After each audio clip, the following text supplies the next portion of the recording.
I actually had broke down for a second.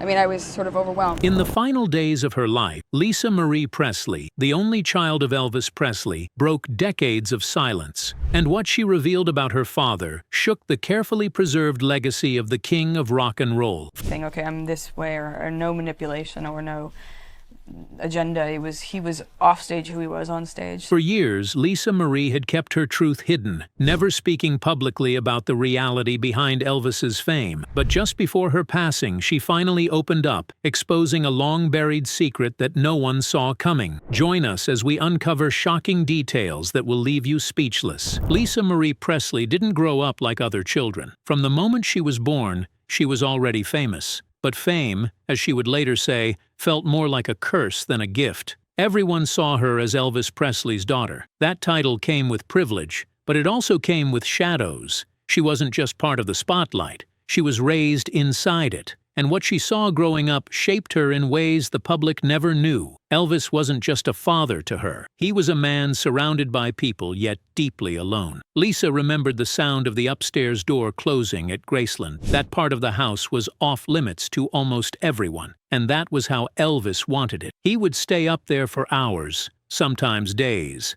That wasn't the king the world knew. That wasn't the icon in the jumpsuit or the man on stage. That was someone different. Lisa said Elvis used to walk the halls of Graceland late at night. Sometimes he would sing to himself. Sometimes he would sit in silence. She remembered the sound of his boots on the floorboards. That rhythm stayed with her long after he was gone. Even as a little girl, she knew her father wasn't happy. He was exhausted, and it wasn't just from touring or making records. It was deeper than that. It was the kind of tired that doesn't go away with rest. He loved his fans. There was no doubt about that. But Lisa said he struggled with being Elvis all the time. He felt like he didn't belong to himself anymore. Everything about him was controlled. His music, his image, even the clothes he wore. She said he used to joke about being a product, but underneath the humor, there was something real. He didn't feel like a person. He felt like a machine built to perform. Lisa didn't understand it all back then. She was just a child. But as she got older,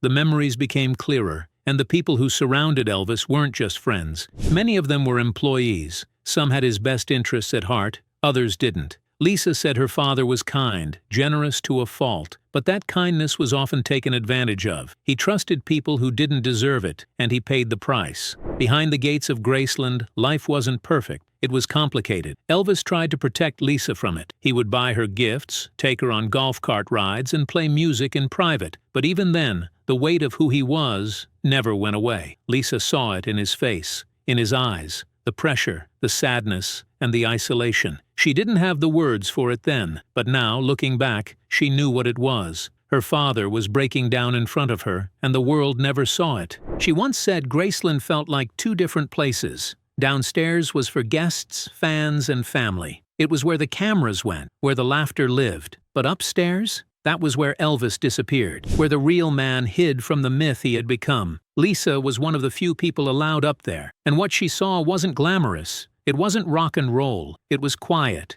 and sad. That part of the house has stayed closed off ever since. Not for mystery, but out of respect. As she got older, Lisa began to realize how much of her life was shaped by her father's legacy. Everywhere she went, she was Elvis's daughter. People expected her to be like him, but Lisa didn't want to be a symbol. She wanted to be seen for who she was, and that tension followed her for decades. She tried music. She tried to find her own path, but the shadow of Elvis was always there. But the truth didn't stop there. There's one part of Graceland that's never been open to the public. It's been locked for decades. That's where Elvis spent his final moments. That's where Lisa Marie Presley said the truth about her father still lives. She kept it sealed her entire life, not for mystery, but to protect what little piece of him hadn't been turned into a spectacle. That part of the house was never a museum. It was personal. She once said the upstairs wasn't just where Elvis died. It was where he hid. After the shows, after the screaming crowds and flashing cameras,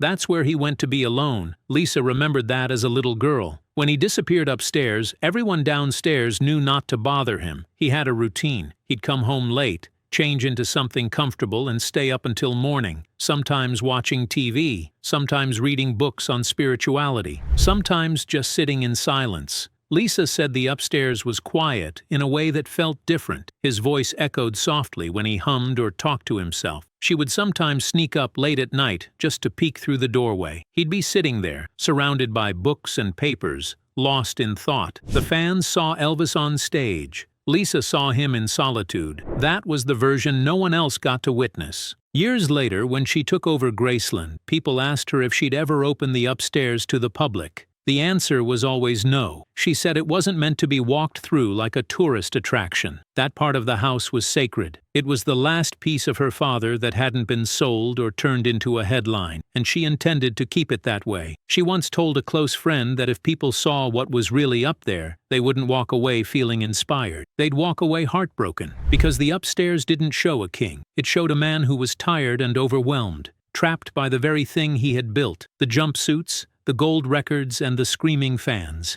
All of it ended at the top of those stairs. As she got older, she never tried to rewrite the past. She didn't pretend her father was perfect, but she also didn't want him remembered for how he died. She wanted people to understand how he lived, and why he needed that quiet space upstairs so badly. It wasn't about avoiding people. It was about protecting the last part of himself that still felt real. In her final months, Lisa spoke more openly about the upstairs rooms. She said that's where the truth lived, not the stage lights or the screaming crowds, not the headlines or the documentaries, but in that silent hallway, in the things Elvis left behind, the books, the notes, the music no one ever heard. Elvis Presley didn't just live with fame, he was trapped in it. To the world, he was larger than life. Lisa didn't speak often about the darker side of her father's life. For years, she kept it to herself. It wasn't just a superstar losing control, it was a human being breaking under pressure that no one else could possibly understand.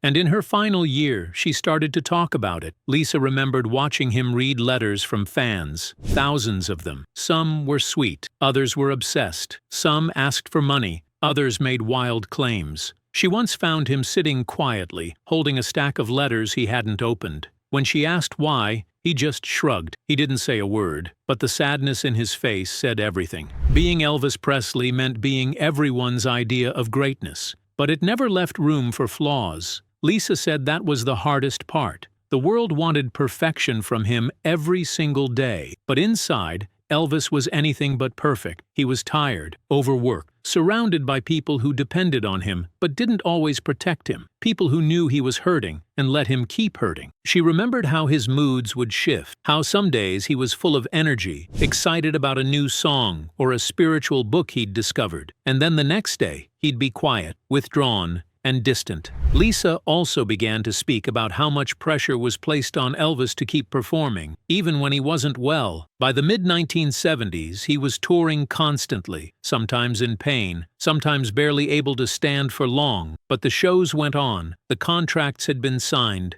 the money had to keep flowing. She once told a friend the saddest part was, people only showed up when they needed something. Some pushed him to perform. Others pushed him to numb the pain just enough to keep going. But very few ever asked him if he was okay. By the end, Lisa believed Elvis was emotionally isolated, trapped inside a house filled with memories and ghosts. Even at Graceland, where the walls were covered in gold records and fan letters, there was a heaviness. She remembered him sitting by the piano in the dark, playing quietly to himself. No audience, no show, just raw and real music. Lisa said her father wasn't afraid of being forgotten. He was afraid of never being understood, that the version of him the world loved would bury the truth of who he actually was. And that truth, according to her, wasn't glamorous. It was painful. He was a man who had lost control of his own life, a man who gave everything he had, until there was nothing left. She once shared a moment that stuck with her forever. Elvis was getting ready for a show. His team was around him, styling, prepping,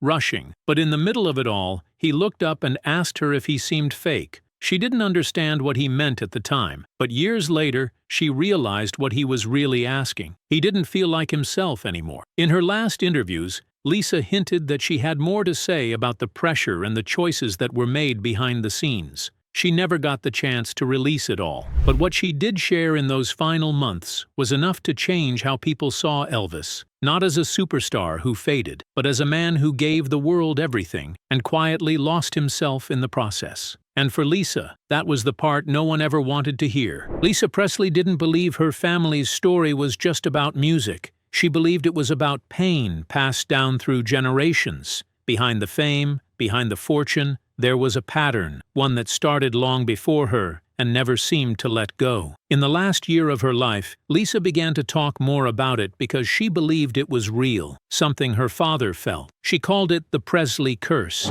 Elvis was the golden boy, the icon who rose higher than anyone had before, but he was also the first to fall. Lisa had spent years watching people celebrate her father's rise, but very few understood the toll it took on him. The world saw the stage, the screams and the awards. But Lisa saw the man behind the doors. She carried those memories with her. She began to talk more openly about Elvis in the months that followed. Not the polished version, not the legend, but the father. The man who never got the help he needed. The man who was surrounded by people but still felt completely alone. She said Elvis didn't want to die young. He wanted peace. But he didn't know how to find it, and Lisa knew that feeling all too well. She said there was something in the Presleys' blood that made peace hard to find, a fire that burned too hot, a sadness that lingered too long. She felt it in her bones, and she feared it would never stop. There were moments when she talked about it like it was spiritual, like Elvis knew his fame would come at a cost. She remembered him saying strange things when she was little, about not living long. At the time, Lisa thought it was just stress.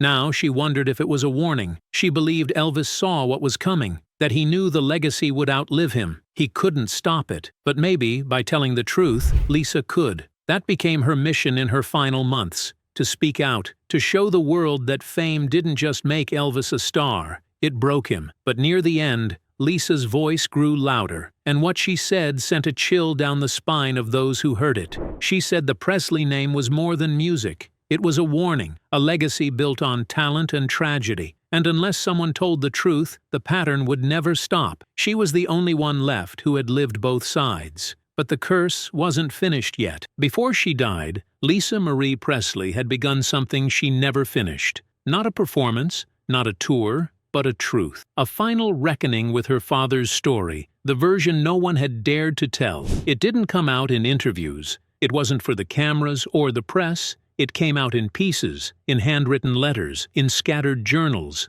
where no one could find them unless she wanted them to. In one of her letters, she wrote that the world had never met the real Elvis Presley. They met a version of him, built by studios, sold by managers, and consumed by millions. But that version wasn't the man who sat in silence upstairs in Graceland. It wasn't the man who reached for books on spirituality, who cried behind closed doors, who told his daughter he felt like a prisoner in his own life. She remembered being a little girl, sneaking into his room and finding him reading in the middle of the night. Not music magazines or tour notes, but books about the afterlife, about purpose, about pain. She said those books weren't just a hobby for him. They were survival. He was looking for answers, and he never found them. Lisa wrote that her father often talked about escaping, not from fans, from the machine, the business and the pressure to stay perfect. She found a notebook he kept in his final years, a small worn journal filled with scrawled handwriting. Some pages were prayers,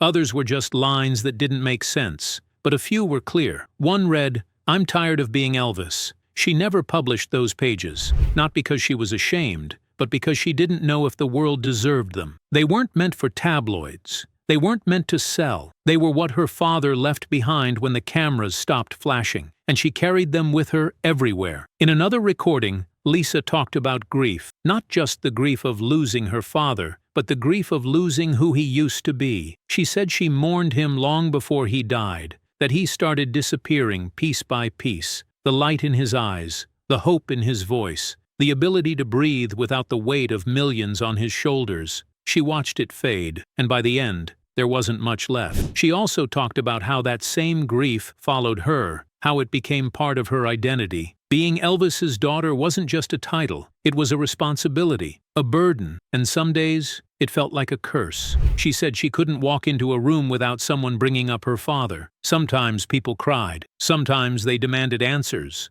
But no one asked how she was doing. They only asked about the king. That's why she wrote. To say what she couldn't say face to face. To speak the truth that didn't fit into interviews or headlines. And the truth was this. Elvis Presley was never at peace, not in life and not in death. Lisa believed he was haunted by what his life had become. She said he trusted the wrong people, pushed himself too far, and gave everything he had until he was completely hollow. And in those final days, when his body was breaking down and his spirit was slipping, there were still people asking him to get back on stage. One of her final recordings ended with a whisper. She said, "I wish they would have let him rest." Just once she was still organizing these letters and files in the weeks before her death. Some were saved to her computer. Others were left in a safe. She had plans to release them, or at least share parts. She wanted people to understand what her father really went through, not to bring him down, but to bring him back. As a man who suffered quietly while the world called him a god, and with her, the last witness to the real Elvis Presley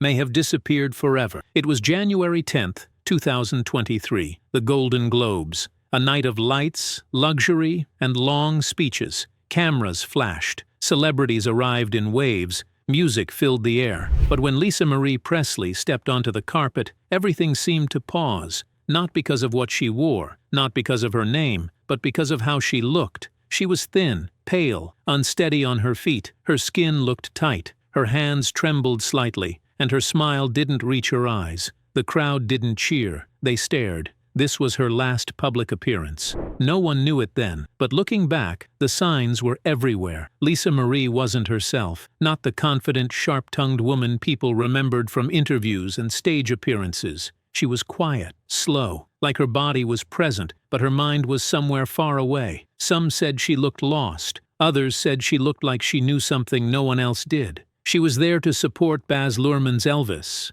a film that had reignited public interest in her father's life. She had praised Austin Butler's performance, said he captured the essence of Elvis. But during the interviews, her tone shifted. There was something heavy about her words. She wasn't just talking about a movie, she was talking about the weight of the legacy. She said, "People think they know him, but they don't. Not really," and that was it. She didn't elaborate, but that line stuck. After the event, Lisa attended a private party. People close to her said she barely ate. She seemed lightheaded. At one point, she had to sit down. A few guests noticed her whispering to herself. One of them leaned in and asked if she was okay. She reportedly responded, "It's too much. It's all too much." No one pressed her further. Backstage, there were whispers. Something wasn't right. One crew member said she looked drained. A few speculated she wasn't well, but chalked it up to stress. Lisa was no stranger to stress. But this felt different. She looked like someone carrying a secret and running out of time to tell it.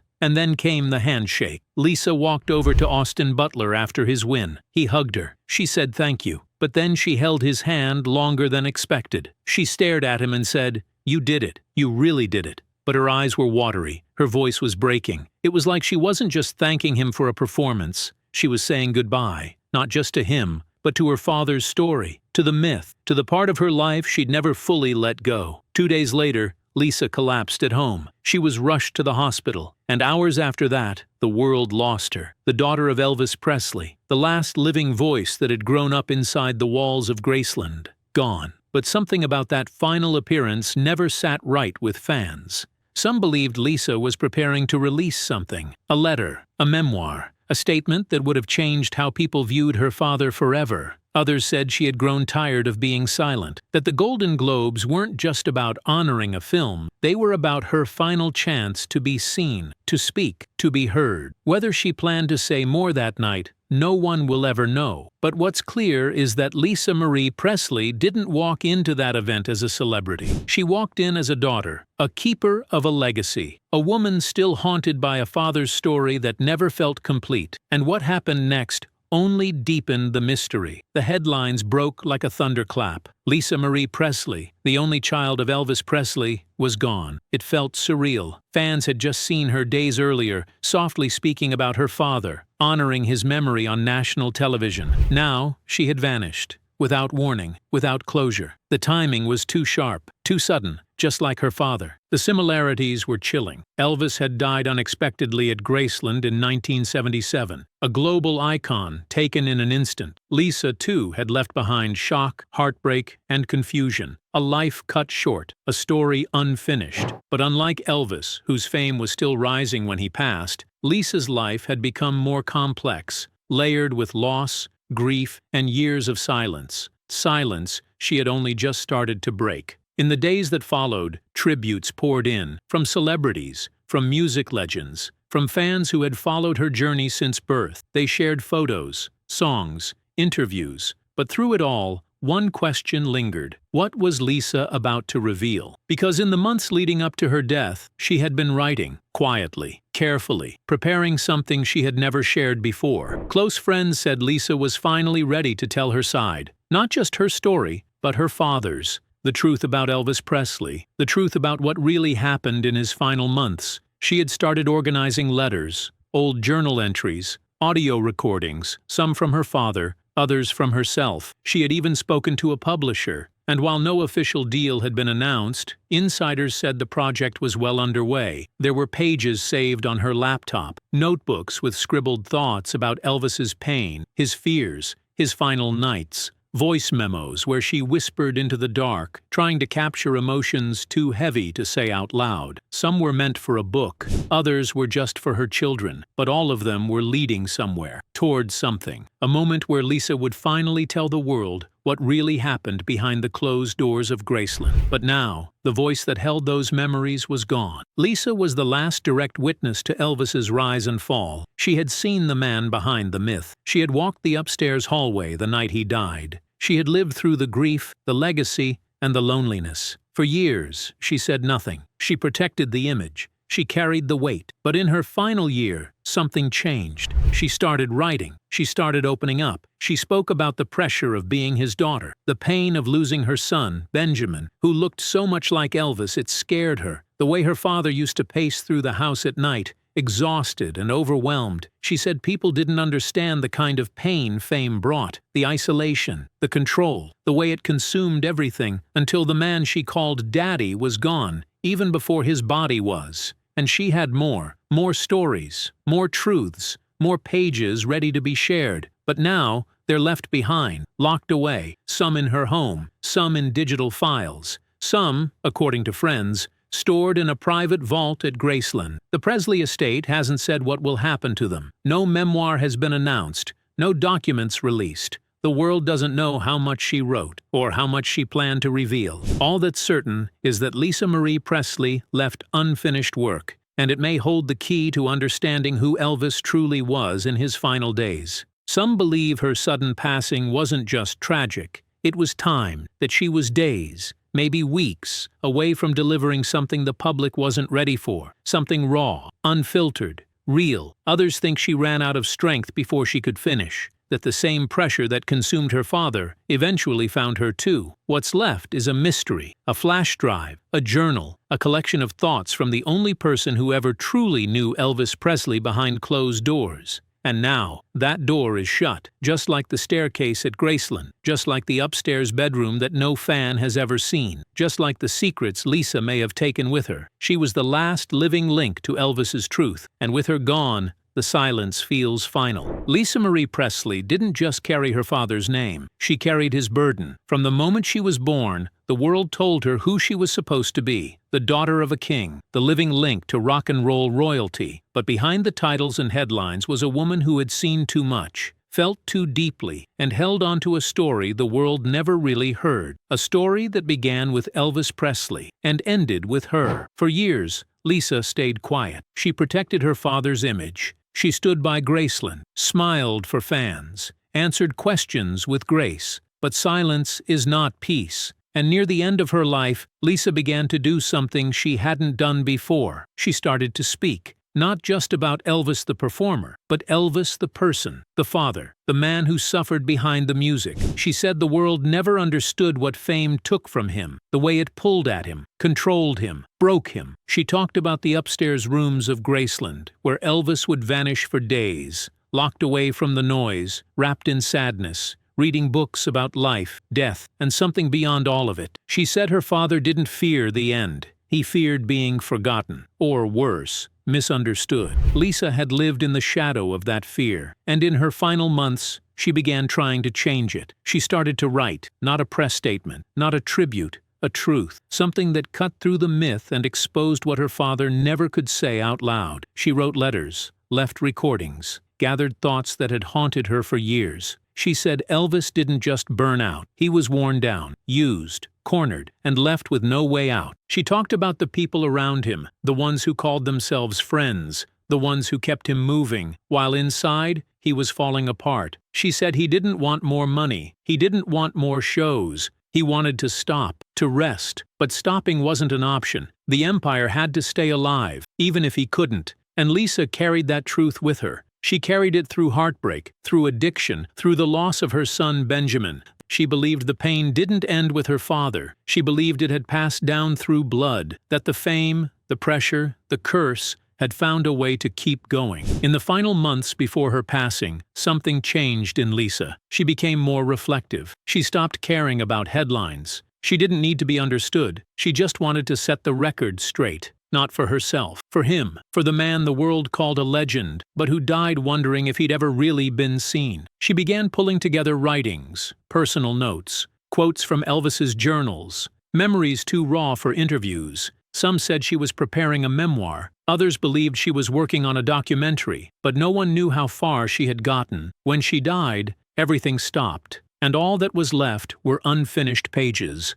unreleased tapes, a silence that suddenly felt permanent. Now, her voice is gone, and with her, the last person who lived both sides of Elvis Presley's life, the daughter who was there the night he died, the woman who remembered the man behind the spotlight, the only one who could tell the world what it was really like to be loved by Elvis, and to watch him slowly disappear under the weight of his own fame. Graceland still stands. The upstairs remains locked. The myth of Elvis lives on, but the full story, the one Lisa tried to write, that one may never be told. The drafts she left behind are quiet now. The letters are sealed. The tapes are stored away. And the voice that once carried them is gone. Lisa didn't want to destroy the legend. She wanted to humanize it, to remind people that behind every great performance was a man just trying to hold it together. She didn't need her father to be remembered as a god. She just wanted him remembered as a man who gave too much, loved too hard, broke too silently, and in trying to tell his truth, she revealed her own. Lisa Marie Presley wasn't just Elvis's daughter. She was his echo, his witness, his unfinished sentence.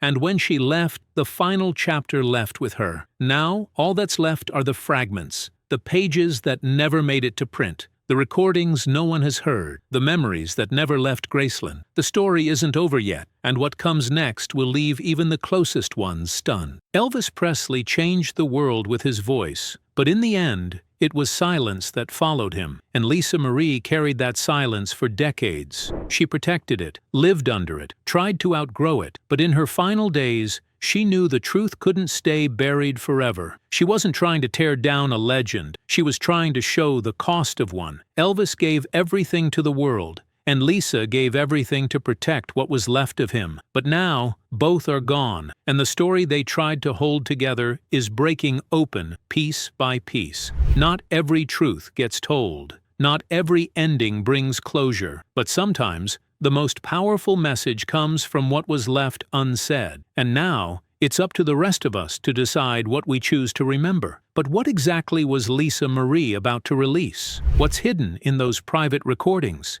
And is the real story of Elvis Presley still sitting behind a locked door at Graceland? Share your thoughts in the comments below, and if you thought this story was over, it's not. Click the video on your screen now to uncover what's been locked away upstairs at Graceland for over 4 decades, and why Elvis refused to let the world see it. The truth may be hidden there, waiting,